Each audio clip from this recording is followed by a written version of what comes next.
What up, everybody? What up, everybody? What's up, everybody? Welcome back to another episode of AC Reviews the World. I'm your host, AC the Engineer, and we are at episode 109. 109, everybody, 109. It's a beautiful Thursday, January 16th, a little after 6:30. And you know what I like to say? This is the greatest afternoon show in the world. The greatest afternoon show in the world. You don't have to believe me, but I believe it. That's all that matters. That's all that matters. Hopefully everybody had a good day today off work or getting ready to go to work for those who work night shift. I can't do it. But like always, we got a lot of things to talk about today, a lot of things to discuss. The world is always going to be a crazy place, and we got to review the world together. We have to review the world together. Remember, y'all, if you ever disagree with anything I say, please leave me a comment. Let's talk about it. Let's have a discussion. I'm not going to say I know everything. If you think I'm misunderstanding something, let's talk about it. If you ever want me to review anything, please send it over to my emails, acreviewstheworld@gmail.com, a dot after the A and a dot after the C. And last housekeeping note, please hit that like button, hit that subscribe button, and hit that notification bell so you can be up to date on all the videos that I drop. Because remember, y'all, I'm here Monday through Friday. And we here always starting between 6 and 7 o'clock. Why? Because there's a lot of news that we got to cover and we got to review the world, y'all. We got to get smart because there's too many stupid people out here. We got to be honest. Too many stupid people out here. But like always, we got 4 topics to talk about today and a lot of craziness. The first topic we're going to go over today is we got to go to Minneapolis. We got to go back to Minneapolis. Trump has threatened to do the Insurrection Act. Yes, I said it. He has threatened to do the Insurrection Act. We'll get into what exactly that act is, but let's get over into these videos we're going to look at. There's a lot of chaos. A lot of people are protesting. A lot of people are upset about the ICE shooting and just ICE in general, ICE movements. So let's get over into that video, and then let's see what we can think about it. Let's jump into it. Smoke filled the streets Wednesday night near the site of the latest shooting in Minneapolis, as federal officers fired tear gas into a small crowd. Protesters responded by throwing rocks and shooting fireworks. A federal immigration officer had shot and wounded a Minneapolis man who had attacked him with a shovel and broom handle. I urge anyone that is at the scene to leave immediately. In response, President Donald Trump has now threatened to invoke the Insurrection Act and deploy troops to quell the unrest. The latest shooting has intensified the sense of fear and anger radiating across the city, a week after an immigration agent fatally shot mother of 3, Renee Good, in the head. Around the same time as the Wednesday shooting, the Minnesota governor addressed residents and President Trump live. Let's be very, very clear. This long ago stopped being a matter of immigration enforcement. Instead, it's a campaign of organized brutality against the people of Minnesota by our own federal government. So tonight, let me say once again to Donald Trump and Kristi Noem, end this occupation. You've done enough. Trump has repeatedly threatened to invoke the rarely used federal law to deploy the U.S. military or federalize the National Guard for domestic law enforcement over the objections of state governors. In a statement describing the events that led to Wednesday's shooting, Homeland Security said the agent feared for his life after he was, quote, ambushed by 3 people. At the end of the day, first of all, I don't think you should be trying to hit officers with shovels. I think at the end of the day, just let them do their job. Get out the way. Yes, you can protest. Yes, I'm fine with protesting, but just do it out the way. Don't get in their face so you won't get hurt. At the end of the day, if you standing in their way, if they look like they're fearing for their life, they're going to retaliate. So stay out the way. I haven't heard anybody who's just been staying out the way who's gotten attacked by ICE officers. But let me know. Let me know your thoughts. And let me know if you disagree with anything I said. Let's go over into this next video. Oh, wrong thing. All right, He's got that little Duke energy over there. Just let him keep talking. Don't say it. Little Duke energy. Little Duke energy. Because we're here. They're not out there. Now we're going to fast forward a little bit until we start getting into some of the action. They're gassing us.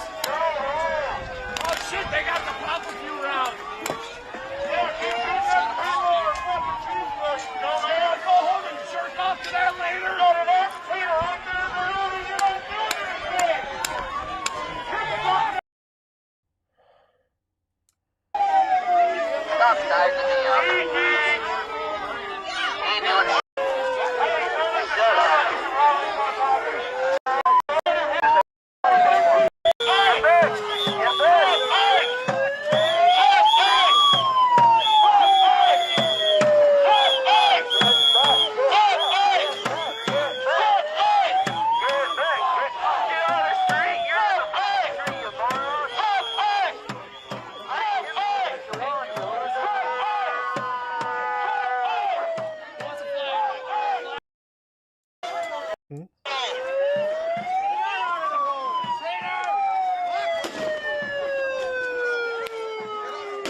Let's back that up, son. Let's see what...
I'm a combat veteran. You never did nothing for this country.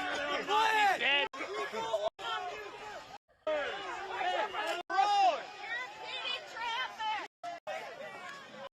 you will be arrested. It's a crazy scene.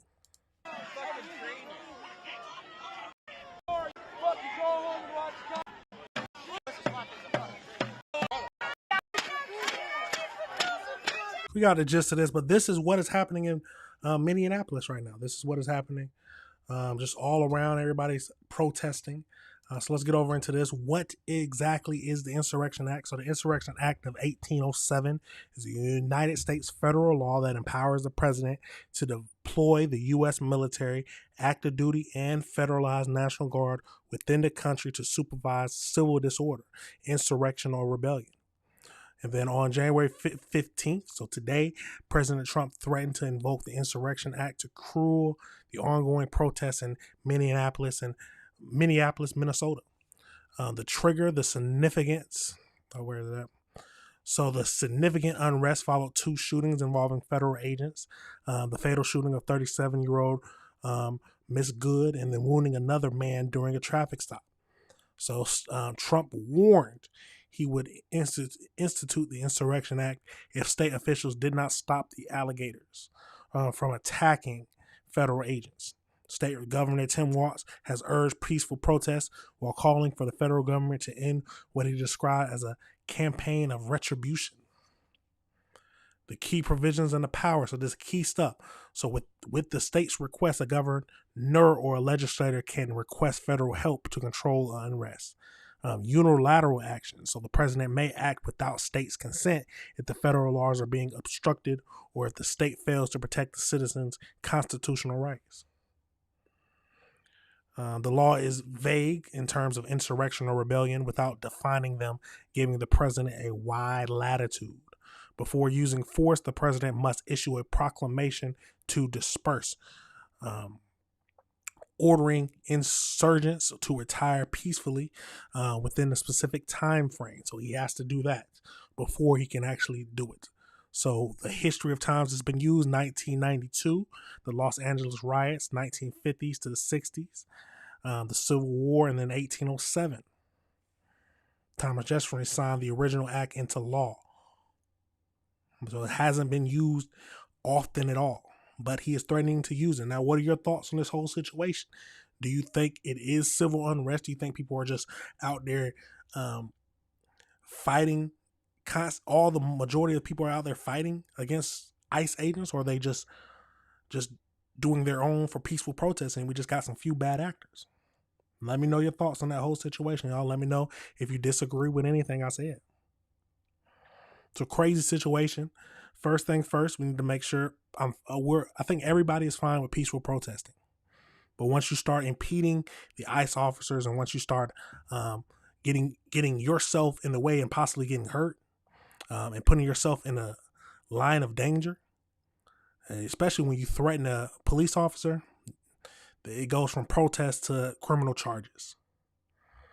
At the end of the day, please just stay out the way. You can stay protesting, but just stay out the way. Stay out the way. Don't jump in their face. Don't drive towards them with the car. And don't run at them with shovels. Be smart so you won't get put on the ground. It's a crazy situation no matter how you look at it. But let me know your thoughts and let me know if you disagree with anything I said. It's a crazy situation, y'all. It's a crazy situation. But let's pivot over into the next topic we're going to be talking about today, and it's a doozy, y'all. It is a doozy. We got a father who ends up killing the wrong man, thinking that he was kidnapping his daughter. Yes, this happened on Christmas Day, it looks like. So we got a few videos to look at to see what all this is about, and then of course we're going to go into the AI breakdown, so we can get over into that. Overall, it's a tragic situation. But if he did the crime, he has to do the time. If he did the crime, he has to do the time. So let's get over into it and see if we can make sense of it, anything that's happening. Let's jump into it.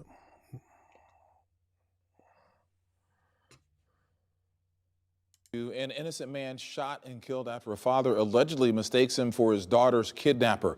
Jonathan Mata is charged with murder after surveillance video showed him firing the bullets that killed 24-year-old Desmond Butler. It happened on Christmas Day near a gas station on the West Beltway South. KPRC2 News reporter Corley Peel joins us live from where the tragedy happened with reaction from Butler's family and Mata's attorney. Corley.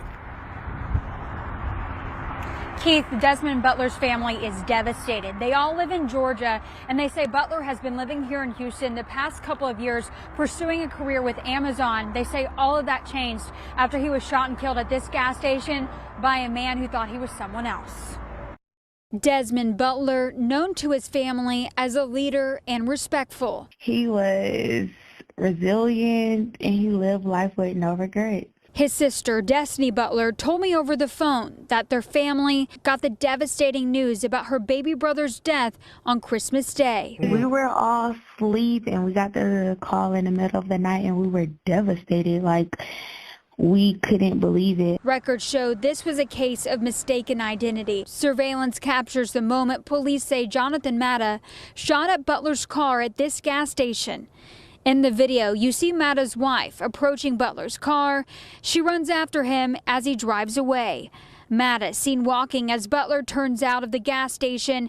He points his gun, firing twice, striking Butler in the head and back before Butler crashes into a light pole. Court documents say a girl in Butler's passenger seat told police Mata drove up, opened one of the doors, looked inside, saying, "Oh, we were looking for our kidnapped daughter. I'm sorry, we will call 911, before driving away. Records show Mata confessed he was the shooter in the video and mistook Butler for his daughter's boyfriend. Hold on. We got to back that up some. That's a girl in Butler's passenger before his gun, firing twice, striking Butler in the head and back before Butler crashes into a light pole. Court documents say a girl in Butler's passenger seat told police Mata drove up, opened one of the doors, looked inside, saying, "Oh, we were looking for our kidnapped daughter. I'm sorry, we will call 911, before driving away. Records show Mata confessed he was the shooter in the video and mistook Butler for his daughter's boyfriend. Mata's attorney, William Van Buren, says Mata's 19-year-old daughter called her parents, asking to be picked up after her boyfriend assaulted her. He agreed to bring the daughter to them, told them to pull over. They did pull over into a gas station. They knew he was right there. He, in fact, was on the phone and said, "I'm pulling in, I'm about to pull in." It was at that time that this vehicle pulls into the gas station. He says the wife looked into the car thinking she saw her daughter in the passenger seat. Van Buren says Butler also resembles the boyfriend. Why would he shoot the car if he thought his daughter was in that car? As the father of four, I put myself in his shoes. He was not shooting into the car. His attempts were to shoot at the tires. He was trying to disable the vehicle. If he could. Either he's an awful shot or you attempt to shoot the tires, but you end up shooting the driver in the head. Either you a good shot or you're a bad shot. Harness his emotions at the time, then certainly I think he would have done it a different way. You just made an assumption and you moved off the emotions. So with your emotions, you should be charged accordingly. Destiny holding on to the memories of her only sibling as her family hopes for justice. Yeah, send him to jail. I don't see any, you can say all that, but end of the day, you shot the wrong man. End of the day, you ended up taking someone's life. You got to face the punishment for it. You weren't protecting yourself. He might. It depends on it all depends on what the jury thinks. But I myself, if I was on that jury, I would let him go to jail. Jonathan Matta's attorney says that his daughter was later found injured and her boyfriend was arrested. He says Matta is remorseful for shooting Butler. He is currently being held in the Harris County Jail on a $50,000 bond. Reporting live, Corley Peel, KPRC.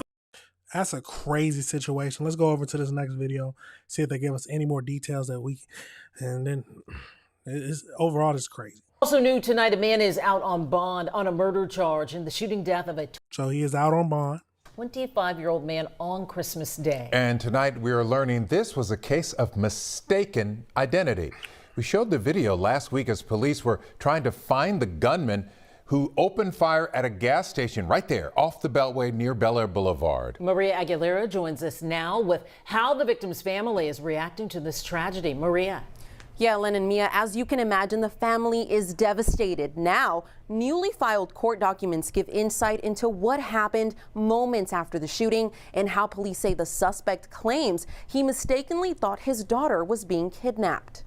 Just after 1 a.m. on Christmas, surveillance video shows a man firing a weapon at a gas station near Bel Air in the Beltway. Moments earlier, the video shows a black GMC parked at a pump, an SUV driving past, and a woman getting out chasing after the SUV. The SUV pulls away, then a man steps out of the GMC and opens fire. Houston police say the driver of the SUV was shot and crashed into a pole. He died at the hospital. He was identified as 25-year-old Desmond Butler. Newly filed court documents show the shooter is now charged with murder. In those same documents, police say a passenger in Butler's vehicle told officers the shooter drove up after the crash, opened the door, looked inside, said he was looking for his kidnapped daughter, then apologized and said he would call 911. Court records say that call never came. Instead, police say on Monday, almost 3 weeks after the shooting, Jonathan Mata, his wife, and their attorney went to HPD headquarters, where Mata confessed to firing the shots. Send him to jail, man. He didn't even check to see if he was okay. Nah, bro, send him straight to jail. If he would have called 911 right after that when he realized his mistake, then okay, I can see the jury being like, okay, well, if he was truly that distraught and thought that he was protecting his daughter, they might let him off. Or they might give him manslaughter or something like that. Probably not let him off, but give him manslaughter. But nah, you went up to him, seen that he wasn't the right guy, seen that wasn't your daughter, said, I'm sorry, said, I'll call 911 and just left. Didn't call 911, just let him die. Nah, send him to jail. Send him straight. According to court records, Mata told investigators he thought his daughter was inside Butler's vehicle after his daughter reportedly said she was assaulted by her boyfriend. Mata told investigators he fired 2 shots to try to stop the vehicle. He drove up to it and said he did not realize he shot Butler, left the scene, and did not call 911, saying he was scared. For Butler's family, the grief remained. We're devastated. We just want answers on why him. My brother was alive. Did they say he didn't see that he shot him? Now, we're going to do the AI breakdown to make sure, but I'm pretty sure they said he was shot in the head. So if you ain't see that, I don't know what you was looking at. Of joy. I spoke with Butler's older sister, who tells me they're from Georgia. He moved to Houston in 2023 to work at Amazon, and he became a manager. We're keeping each other tight and close and keeping his memories alive. She says Desmond had no plans that Christmas Day. Mata was booked into the Harris County Jail and is out on a $50,000 bond. In Houston, Maria Aguilera, KHOU 11 News. Out on bond. Yep. But let's get over into this AI breakdown to see what else they can tell us, if they tell us anything differently. So as they know, we got Jonathan Mata, 39, was charged in the murder in Houston, Texas, of 24-year-old Desmond. The shooting happened on December 25th, where Mata opened fire on Butler's SUV. Let's see. Mata was booked in jail for a $50,000 bond and faced murder charges. Let's see. Where was Desmond Butler shot? Might have spelled his name wrong, but that's fine. Shot at the Shell gas station. No, I'm talking about not where. Shot himself after being struck by gunfire. Where on his body?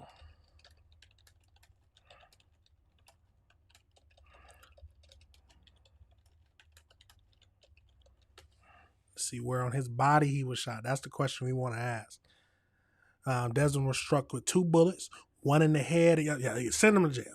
That's all I needed to see. Send him straight to jail. First of all, he said that he did not see that he was shot. I don't know. I mean, just thinking about somebody getting shot in the head, there's gonna be a lot of blood. What do you mean you didn't see him you didn't see a bullet hole in his head? Didn't see him. Either he was already dead, passed out, or he was squealing around. Come on now. Let's send him straight to jail. According to the Harris County medical examiner, Butler was rushed to the hospital with these wounds, but died approximately 12 hours later on Christmas Day. So he was still alive. He had to have been squirming, had to have been in pain. But you saying, oh, I didn't notice he was shot, and you just drove away. Call your lawyer and then come back 3 weeks later? I don't want to hear anything but murder charges. That's what I need to hear. Nothing but murder charges. It's a crazy situation, y'all. What are your thoughts, y'all? Do you think he should get a lesser charge than murder because he truly thought that his daughter was kidnapped and he had the evidence to say that she was kidnapped? Or you think, hey, mistake or not, you killed somebody. You need to be held responsible for it, especially since if you're just like me, especially since he drove up, seen it wasn't him, and then just left for 3 weeks before coming back with a lawyer? It's a crazy situation, y'all. Let me know your thoughts and let me know if you disagree with anything I said. Absolutely crazy. Absolutely crazy.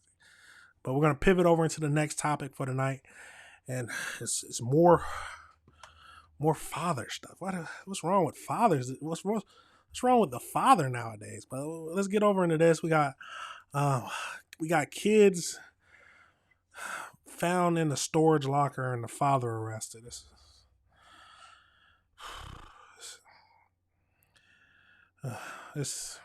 Some people shouldn't be fathers. Some people shouldn't be parents.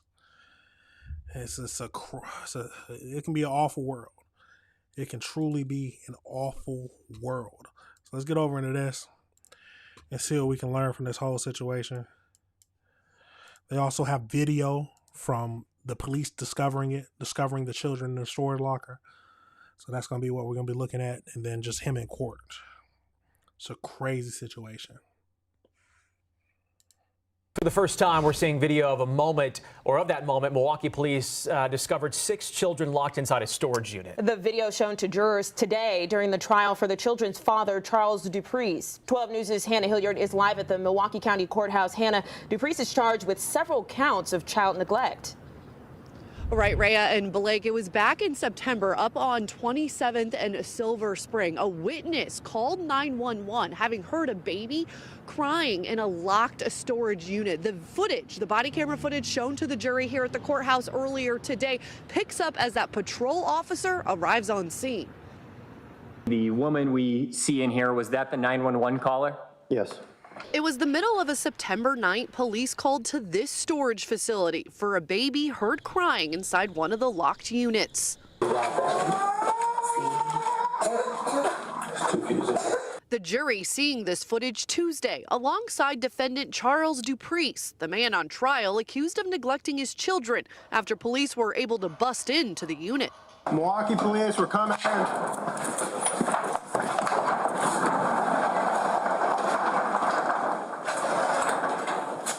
Hi. What's going on here? Inside, police finding Duprice 6 children alone, the oldest 9, the youngest a newborn. No running water, no electricity. Prosecutors say the only light came through the door's cracks. How did it smell? Like it was being used as a bathroom. And that's because it was. The state saying the children used this bucket to go to the bathroom. Duprice and mom Asia Zielinski asleep. You could step out. Where were they asleep at? Yeah. In a nearby car with the family dog. The jury then saw recorded interviews with the 3 oldest children. A judge's order prohibits us from sharing the confidential footage, but the interviewer took the stand. Oh, hold on. So you sleep in a car beside your wife and the dog, but let your children sleep beside a bucket so they can use the bathroom in a locked storage unit? Send both parents to jail. Does just say he doesn't like being in the storage unit? Yes. The defense asking questions in its cross-examination. This was climate controlled, correct? Yes. As the state spent all day presenting its case. Hard story to hear, Hannah. So the state has 2 more witnesses to call to the stand tomorrow morning. Oh, right, Rhea. And then it will be the defense's turn, of course, to present its case. And the defense attorney late this afternoon did indicate Duprice plans on taking the stand in his own case, in his own defense during this trial. If convicted on all of the charges he faces, his maximum sentence could exceed 25 years in prison. I see how the defense attorney brought up, was it climate control? Basically, is there air conditioning? Is it heating? Is it going to get too cold in there? I can see where she's trying to make the point where he wanted some kind of like them getting out of the elements and just didn't have to sleep in the car. But it's an awful situation, especially if they're homeless. But why is the store? I mean, why is it locked? Is that for their protection? It's a whole lot of craziness. Let's get over into this next video. Jury just convicted a father of neglect after he locked his 6 children inside a storage unit. Yeah, that verdict coming down in the last 30 minutes. We, the jury, find the defendant, Charles Albert Duprice, guilty of neglecting a child. Hannah Hilliard just stepped out of the courtroom at the Milwaukee County Courthouse. Hannah, jury deliberation lasted less than 90 minutes. Yeah, Derek, it was a very quick deliberation. As you mentioned, that verdict read in this very courtroom just within the last 30 minutes. But it comes after a jam-packed day of closing arguments, but also defense testimony that included Charles Duprice himself taking the stand. From the witness box. Please state and spell your first and last name for the record. Charles Duprice. A defendant in his own words, Charles Duprice, telling the jury Wednesday he and his partner Asia Zielinski had fallen on tough times last summer. As a person, I felt slightly inadequate. I was hurt, but at the same time, I needed the help. The two relying on shelters and relatives for a roof over their 6 children's heads. But he says on September 15th, they used their storage unit for sleep while he stayed in their truck. We arrive at the storage unit. Asia goes in with the children, and like 15 minutes later, I fall asleep. So then what happened? Next thing that I can remember is being woken up to the police knocking on my window. You could step out, yeah. Police finding Duprice and Zielinski sleeping in the car an hour after they found their 6 children, ages ranging from 9 to just 2 months old, alone in the locked storage unit. Hi. What's going on here? During closing arguments, the state says the couple had other options for shelter that night. These charges are not about poverty.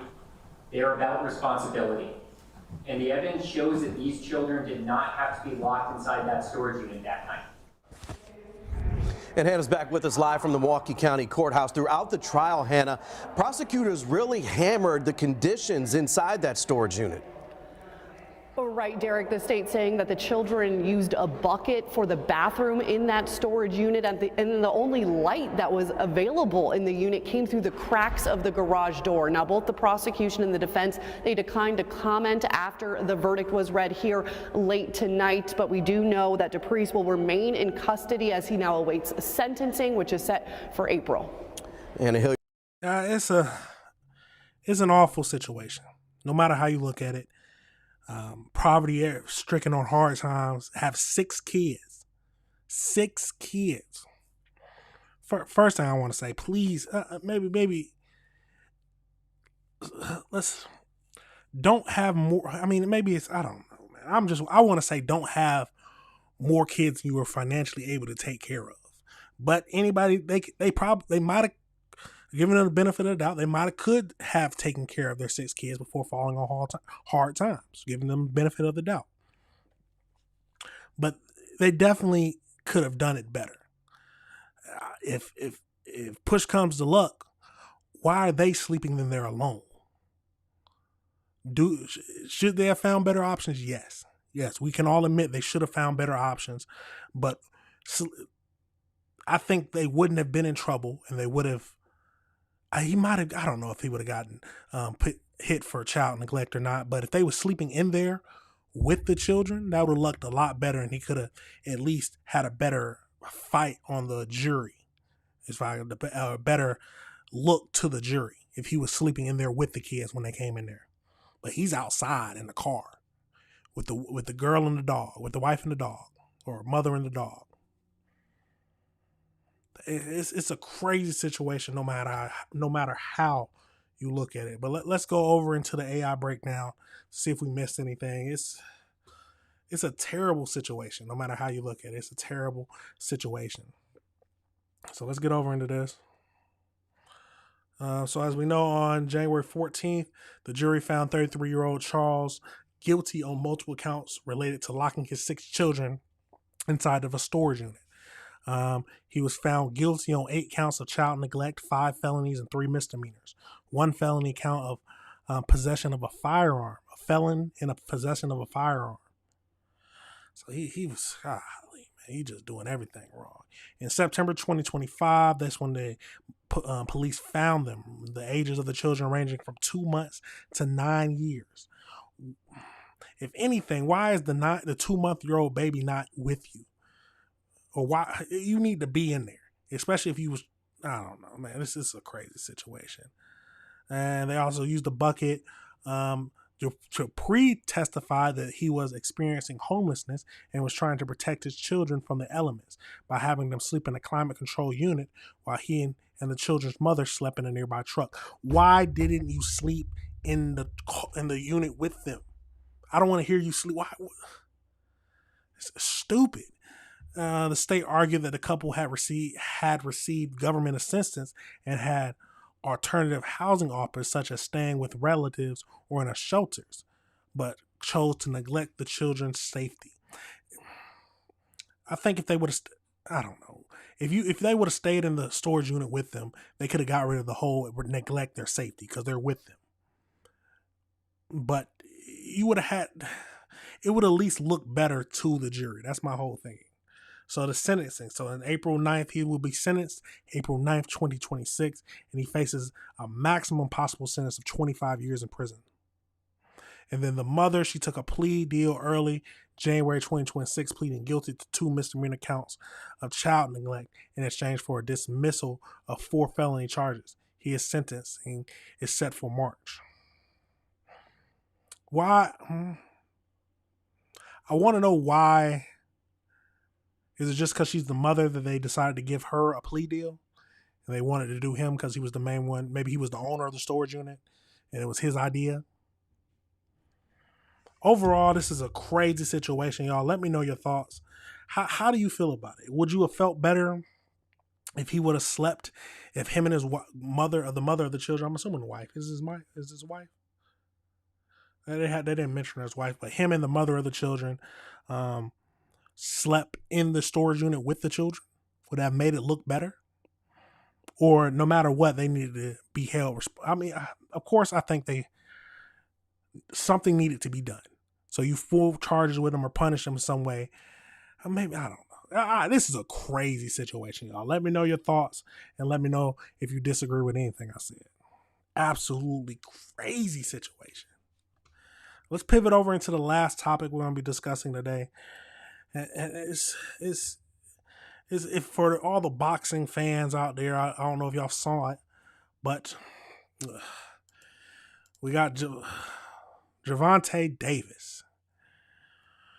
Is he a woman beater? That's the biggest question. Is he a woman beater?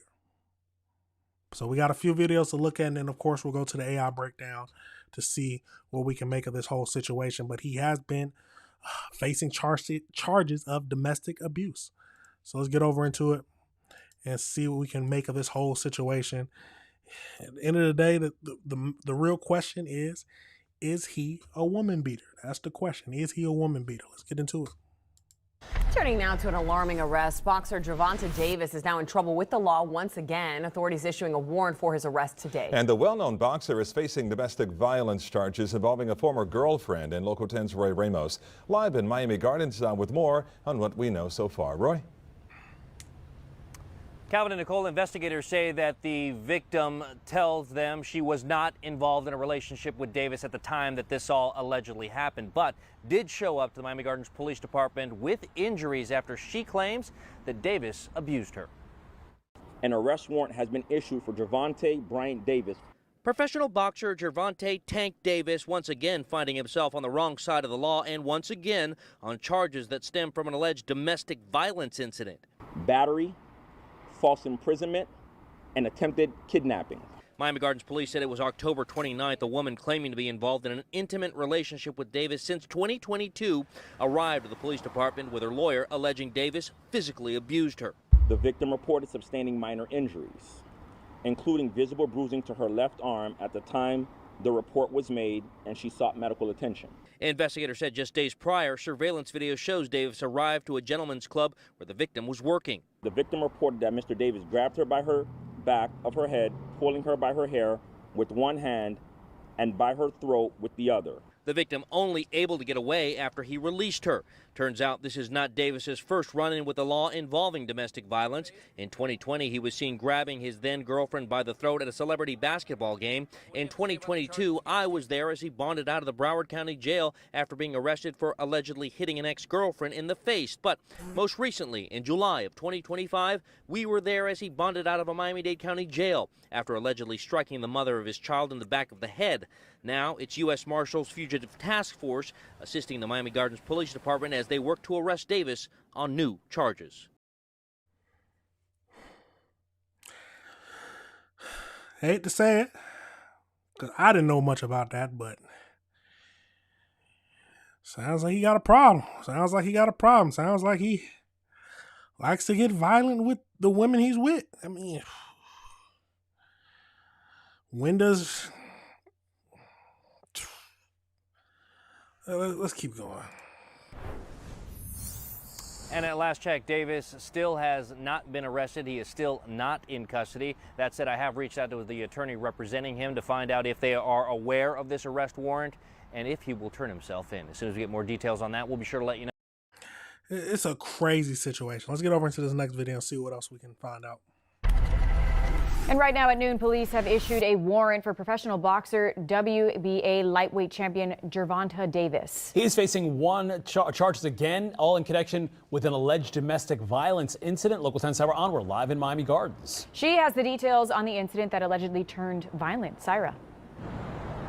Annalise, Eric, the U.S. Marshals Fugitive Task Force and Miami Gardens Police are currently searching for Gervonta "Tank" Davis, the professional boxer who has a history of domestic violence charges. In this latest case, he has not yet turned himself in to authorities. An arrest warrant has been issued for Gervonta Bryant Davis. Wednesday, police revealing details about an alleged incident involving Gervonta "Tank" Davis. The victim reported sustaining minor injuries, including visible bruising to her left arm at the time the report was made, and she sought medical attention. According to Miami Gardens investigators, the attack happened on October 29th.